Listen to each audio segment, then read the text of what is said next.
komitmen sepanjang seabad usia kami untuk terus bekerja dan berkembang demi majunya bangsa dan negara.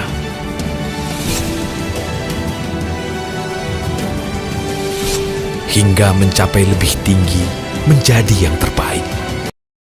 Assalamualaikum warahmatullahi wabarakatuh. Kami dari kelompok 2 akan mempresentasikan materi kami tentang analisis sistem perdagangan saham di Bursa Efek Indonesia. Adapun topik pembahasan. Yang pertama, pengertian sistem perdagangan saham dan Bursa Efek Indonesia. Yang kedua, perkembangan sistem perdagangan saham di Bursa Efek Indonesia. Yang ketiga, mekanisme perdagangan saham di Bursa Efek Indonesia. Yang keempat, latar belakang PT Bank Rakyat Indonesia Tbk. Yang kelima, aktivitas perdagangan saham di PT Bank Rakyat Indonesia Tbk. Yang keenam, keuntungan dan risiko perdagangan saham di PT Bank Rakyat Indonesia Tbk. Yang ketujuh, permasalahan dan solusi perdagangan saham di PT Bank Rakyat Indonesia Tbk. Sebelum masuk dalam pembahasan, saya akan memperkenalkan anggota kelompok saya, yaitu Desiana Safitri, Alma Nabila, Vina Diah Utami, Arkisa Malawarni, Arlinda Novitasari, Ricardo Chandrawinata, dan Muhammad Ferdian Salsabila. Materi yang pertama, pengertian sistem perdagangan saham dan Bursa Efek Indonesia. Sistem perdagangan saham adalah suatu kumpulan komponen terkait dengan kegiatan transaksi surat bukti kepemilikan atau bagian modal suatu perseroan terbatas. Sistem adalah kumpulan atau grup dari subsistem atau bagian atau komponen apapun, baik fisik ataupun non-fisik, yang saling berhubungan satu sama lain dan bekerja sama secara harmonis untuk mencapai suatu tujuan tertentu. Perdagangan adalah tatanan kegiatan yang terkait dengan transaksi barang atau jasa di dalam negeri dan melampaui batas wilayah negara dengan tujuan pengalihan hak atas barang atau jasa untuk memperoleh imbalan atau kompensasi. Saham, yakni sebagai tanda penyertaan modal seseorang atau pihak badan usaha dalam suatu perusahaan atau perseroan terbatas. Bursa Efek Indonesia adalah pihak yang menyelenggarakan dan menyediakan sistem atau sarana untuk mempertemukan penawaran jual dan beli efek pihak lain dengan tujuan memperdagangkan efek di antara mereka. Bursa Efek Indonesia adalah perseroan yang berkedudukan di Jakarta yang telah memperoleh izin usaha dari OJK sebagai pihak yang menyelenggarakan dan menyediakan sistem atau sarana untuk mempertemukan penawaran jual dan permintaan beli efek pihak-pihak lain dengan tujuan memperdagangkan efek di antara mereka. Selanjutnya saya akan membahas poin nomor 2, yakni perkembangan sistem perdagangan saham di Bursa Efek Indonesia. Ada 6 tahapan peristiwa penting yang berkaitan dengan sistem perdagangan saham di Indonesia. Yang pertama, pada tanggal 22 Mei 1995, terjadinya sistem otomasi perdagangan di BEJ dilaksanakan dengan sistem komputer JATS. Jelasnya sistem ini lebih unggul daripada sistem manual karena langsung mencocokkan jumlah lembar saham dan harga saham antar order beli dan jual hingga transaksi jual beli. Selanjutnya, pada tanggal 30 November 2007, terjadinya penggabungan Bursa Efek Surabaya ke Bursa Efek Jakarta sehingga berubah nama menjadi BEI. Hal ini dilakukan untuk restrukturisasi lembaga Bursa Efek untuk meningkatkan daya saing dan efisiensi. Selanjutnya, pada tanggal 8 Oktober 2008, terjadinya suspensi perdagangan. Hal ini dilakukan karena indeks harga saham gabungan IHSG turun tajam.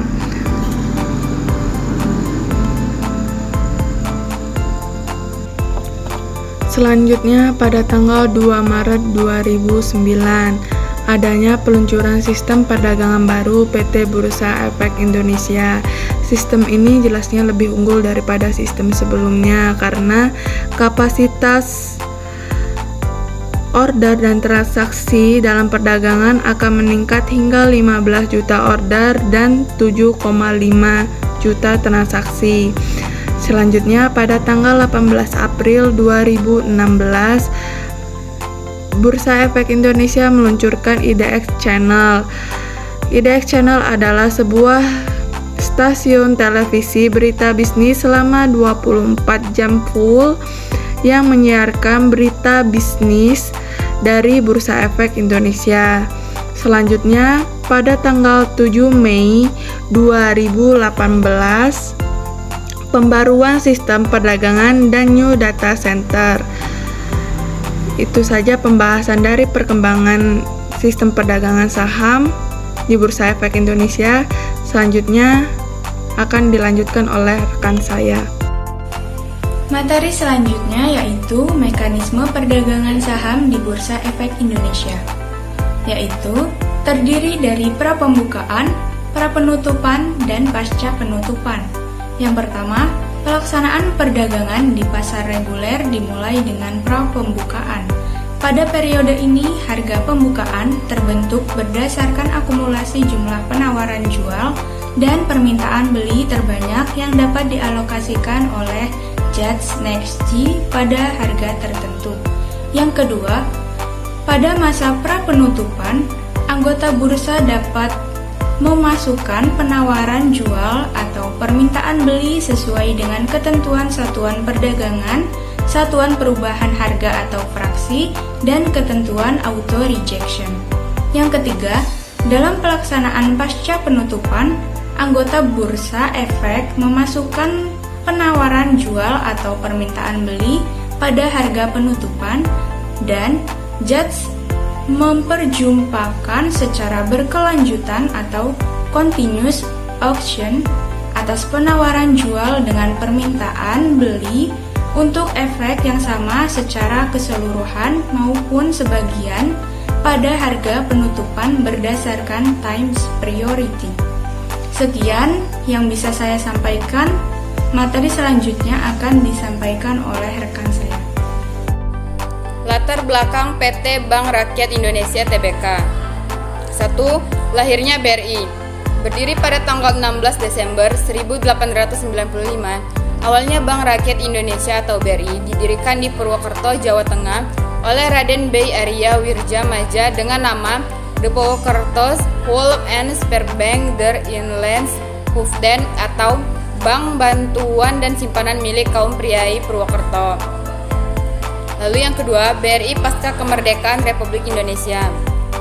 Dalam masa perang mempertahankan kemerdekaan pada tahun 1948, kegiatan BRI sempat terhenti untuk sementara waktu dan baru mulai aktif kembali setelah Perjanjian Renville pada tahun 1949 dengan perubahan nama menjadi Bank Rakyat Indonesia Serikat.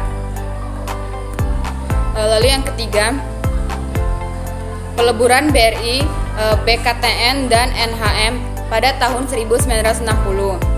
Penpres nomor 17 tahun 1965 tentang pembentukan bank tunggal dengan nama Bank Negara Indonesia. Dalam ketentuan baru tersebut, Bank Indonesia Urusan Koperasi, Tani dan Nelayan atau ex-BKTN diintegrasi dengan nama Bank Negara Indonesia Unit 2 bidang rural, sedangkan NHM menjadi Bank Negara Indonesia Unit 2 bidang ekspor dan impor. Lalu yang keempat, BRI di masa kini. Sejak 1 Agustus 1992, berdasarkan Undang-Undang Perbankan Nomor 7 Tahun 1992 dan Peraturan Pemerintah Republik Indonesia Nomor 21 Tahun 1992, status BRI berubah menjadi perseroan terbatas. Kepemilikan BRI saat itu masih 100% di tangan pemerintah Republik Indonesia. 5. Aktivitas perdagangan saham di PT Bank Rakyat Indonesia Tbk. Pada tahun 2017, kondisi pasar modal di Indonesia pada tahun 2017 mengalami peningkatan dibandingkan tahun sebelumnya.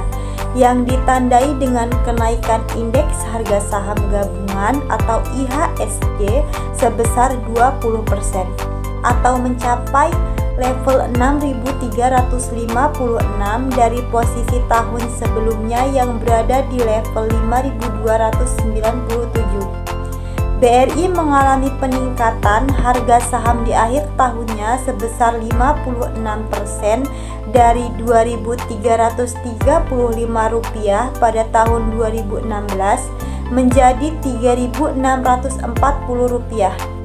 Harga saham BRI tertinggi sepanjang tahun 2017 yaitu sebesar Rp3.640 pada tanggal 29 Desember 2017 dan yang terendah sebesar Rp2.340 pada 25 Januari 2017. Pada tahun 2018, dinamika makroekonomi global pada tahun 2018 berdampak pada kondisi pasar modal di Indonesia yang ditandai dengan penurunan indeks harga saham gabungan sebesar 20% pada level 6.056 dari posisi tahun sebelumnya yang berada di level 6.356.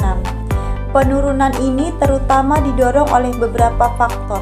Di antaranya adalah kenaikan suku bunga acuan yang meningkatkan cost of capital. Harga saham tertinggi BRI yakni sebesar Rp3.920 pada tanggal 23 Januari 2018 dan yang terendah sebesar Rp2.720 pada tanggal 22 Mei 2018. Pada tahun 2019, sepanjang tahun 2019, pasar modal Indonesia relatif stagnan.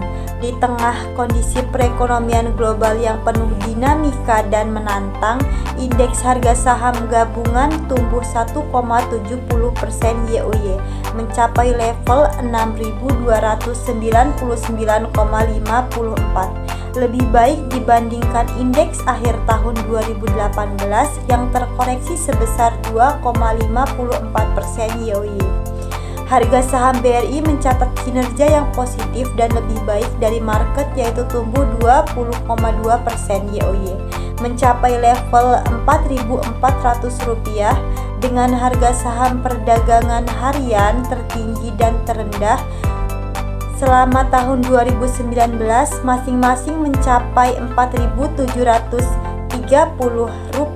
pada 18 April 2019 dan Rp3.580 pada 3 Januari 2019. Lalu pada tahun 2020, pandemi COVID-19 menyebabkan penurunan kinerja beberapa sektor ekonomi yang pada akhirnya menyebabkan penurunan pertumbuhan ekonomi.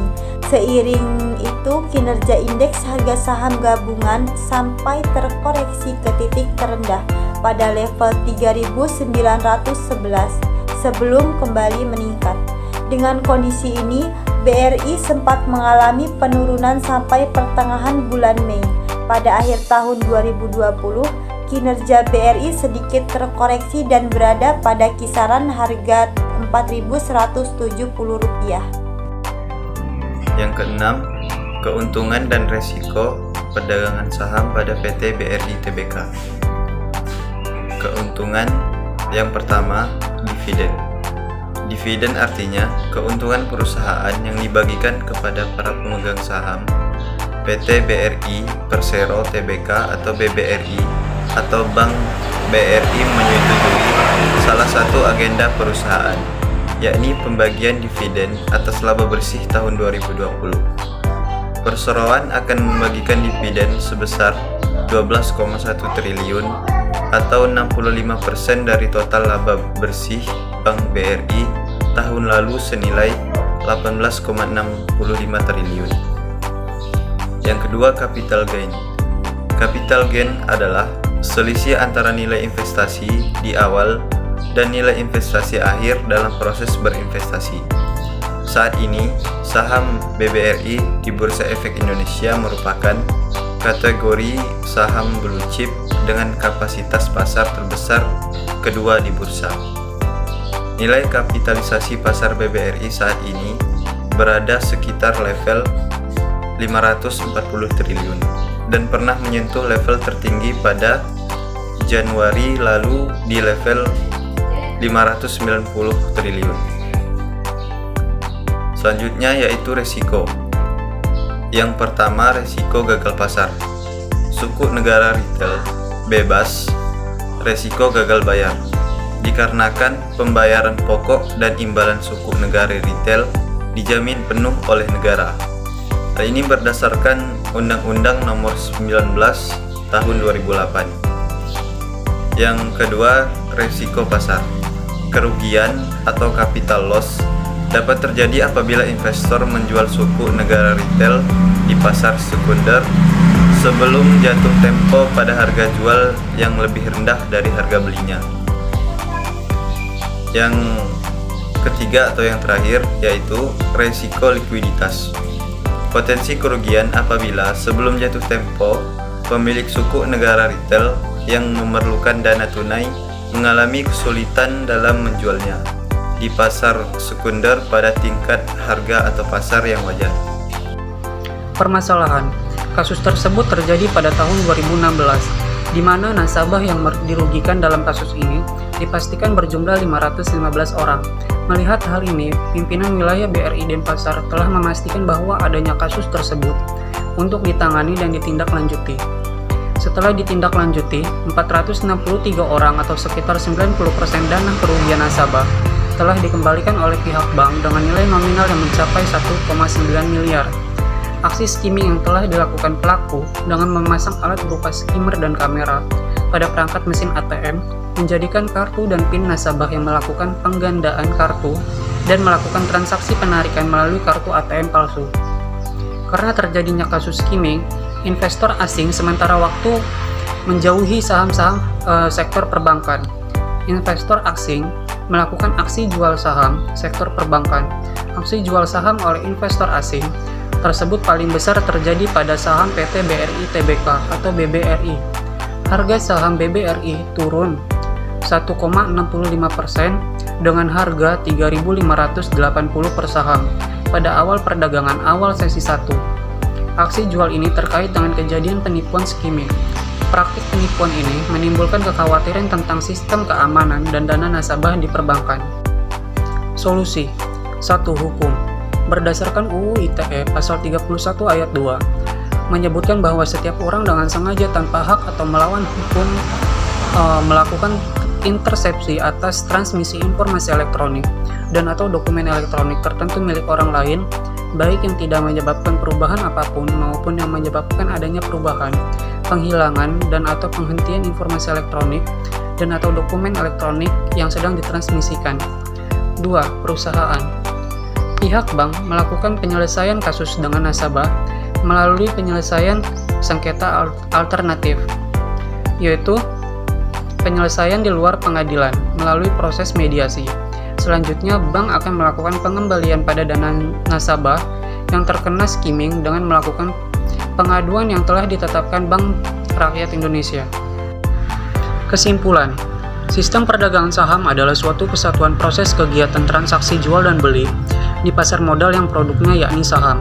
Semua hal pasti mengalami perkembangan, salah satunya sistem trading saham. Dengan adanya sistem terbaru yang diluncur Bursa Efek Indonesia, diharapkan trading saham di Indonesia mengalami peningkatan jumlah investor baru dan investor lama semakin giat melakukan trading saham. Mekanisme perdagangan saham yang terjadi di Bursa Efek Indonesia ada 3 tahapan, yakni pra-pembukaan, pra-penutupan, dan pasca penutupan. Alur perdagangan saham di PT BRI Tbk ada transaksi beli. Jika belum memiliki akun, maka calon investor melakukan pembuatan akun di kantor sekuritas dan transaksi jual dapat dilakukan secara online. Banyak keuntungan yang diperoleh investor dari PT BRI Tbk, yakni dividen on capital gain. Dan untuk kerugian dari investasi saham BRI atau mungkin umum terjadi pada perusahaan yang ada di pasar modal, yakni terjadinya capital loss, gagal bayar, dan likuiditas. Semakin majunya perkembangan teknologi, Hal ini juga berpengaruh pada sistem perdagangan saham yang digunakan pada pasar modal. Sebelumnya, Bursa Efek Indonesia menggunakan sistem Judge versi lama, dan pada tanggal 14 Mei 2012, Pasar Saham Indonesia atau BEI memperbarui sistemnya, yakni Judge NextG versi 2.0. Walaupun perdagangan saham PT BRI Tbk sering menjadi unggulan di Bursa Efek Indonesia, tetapi pasti ada pasang surutnya seperti mengalami suspensi dan capital loss. Dua masalah bukan hanya terjadi pada PT BRI Tbk, tetapi hampir semua perusahaan yang terdaftar di Bursa Efek Indonesia mengalami hal serupa.